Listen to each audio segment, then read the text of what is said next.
দেখুন যে আমরা নির্বাচন গণতন্ত্রের জন্য জরুরি তাতে কোনো সন্দেহ নাই। নির্বাচন টুডে অর টুমোরো, 6 মাস পর, 1 বছর পর, 2 বছর, 3 বছর, যে কোনো একটা সময় নির্বাচন তো হতেই হবে, তাতে কোনো সন্দেহ নেই।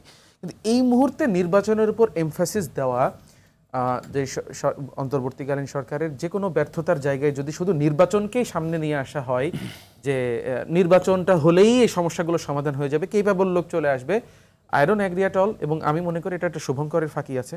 বাংলাদেশে কখনো বাংলাদেশের যে গণতন্ত্র, বাংলাদেশের গণতন্ত্র কখনো অর্গানিক ছিল না। এইখানে অর্গানিকভাবে গণতন্ত্রটা বেড়ে ওঠে নাই যে মানুষ এখনও আপনি হচ্ছে বাংলাদেশের জনসংখ্যার বেশিই তো আমাদের হচ্ছে তৃণমূলের যে জনসংখ্যা, গ্রামে গঞ্জে থেকে আরবান এরিয়ায় খুব বেশি তো না।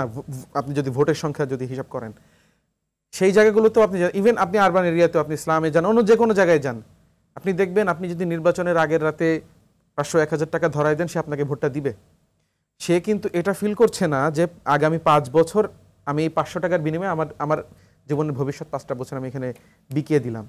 তো এইরকম একটা পরিস্থিতিতে দাঁড়িয়ে বাংলাদেশে যদি আমরা সত্যিই কোনো স্ট্রাকচারাল চেঞ্জ আনতে না পারি, তাহলে ওই যে ফ্যাসিস্ট সিস্টেম, আমরা যে ফ্যাসিস্ট সিস্টেমের কথা বলছি, সিস্টেমটা আসলে কি? স্বৈরাচারের সাথে তাহলে সিস্টেমের সম্পর্কটা কোথায়? তাহলে সিস্টেমের যদি আমরা পরিবর্তন না করতে পারি, তবে এই নির্বাচন এককভাবে কোনোই সমাধান আনবে না। যদি আনতোই তাহলে 2008 সালে কিন্তু নির্বাচন যেটাতে আওয়ামী লীগ বিপুল সংখ্যাগরিষ্ঠতা নিয়ে ক্ষমতা এসেছিল, সেই নির্বাচনকে নিয়ে কিন্তু খুব বেশি আমরা কিন্তু আলাপ তুলতে পারি না যে অবৈধ নির্বাচন ছিল বা সেখানে কোনো রাতের ভোট চুরি হয়েছিল। হ্যাঁ, অফকোর্স প্রিপ্ল্যান্ড ছিল। So you can manipulate election in various ways, not only যে শুধুমাত্র আপনাকে ওই যে রাতের ভোট করতে হবে বা ব্যালট কাটতে হবে, দেয়ার আর আদার ওয়েজ টু। তো যখনই আপনি শুধুমাত্র ইলেকশনকে সামনে নিয়ে আসবেন, সেটাকে আমার মনে হয় একেবারেই ঠিক নয়। Structural change is inevitable, right? Of course structural change আমাদের পুরো পলিটিক্যাল, আমরা যে নতুন রাজনৈতিক বন্দোবস্তের কথা বলছি, আমরা 71-এর পরে একটি নতুন রাজনৈতিক বন্দোবস্ত করার আমাদের সুযোগ ছিল, 90-এও করার সুযোগ ছিল। আমরা কিন্তু এই ট্রেনগুলো মিস করে গেছি।